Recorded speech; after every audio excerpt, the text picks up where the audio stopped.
E guerra tra i commercianti della via Atenea sull'apertura domenicale dei negozi. La stragrande maggioranza dei negozianti ha deciso di non aderire all'iniziativa, mentre una decina di commercianti da 2 settimane hanno aperto l'attività commerciale dalle ore 17 alle 20:30. L'obiettivo di aprire la domenica è quello di provare ad incrementare le vendite e di conseguenza fare girare la ricchezza per un benessere collettivo.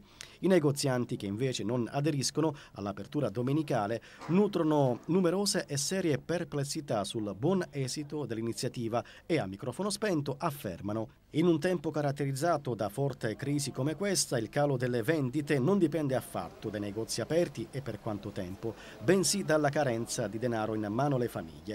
Ed ancora i commercianti sfavorevoli all'apertura la domenica pomeriggio dichiarano: temiamo che addirittura questa apertura domenicale possa incentivare la crisi di negozi che già se la passano male. Infatti questi esercizi commerciali dovranno sostenere il peso della giornata ai dipendenti oltre alle normali spese di gestione.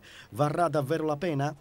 I commercianti della via Atenea inoltre sono intimoriti dall'imminente apertura del nuovo centro commerciale di Villa Seta che, specialmente la domenica, attirerà migliaia di persone. I negozianti chiedono a gran voce l'intervento dell'amministrazione comunale per invogliare la gente a frequentare la via Atenea, soprattutto la domenica.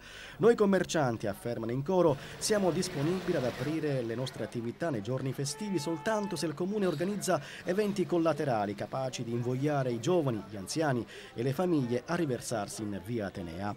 Senza un incentivo, senza una vera attrazione, difficilmente le persone, soprattutto la domenica, verranno in centro città anche per fare shopping. Nel frattempo, polemiche a parte, i circa 10 negozi che in autonomia hanno deciso di aprire la domenica dalle ore 17 alle ore 20:30 continueranno a farlo anche per tutto il mese di ottobre.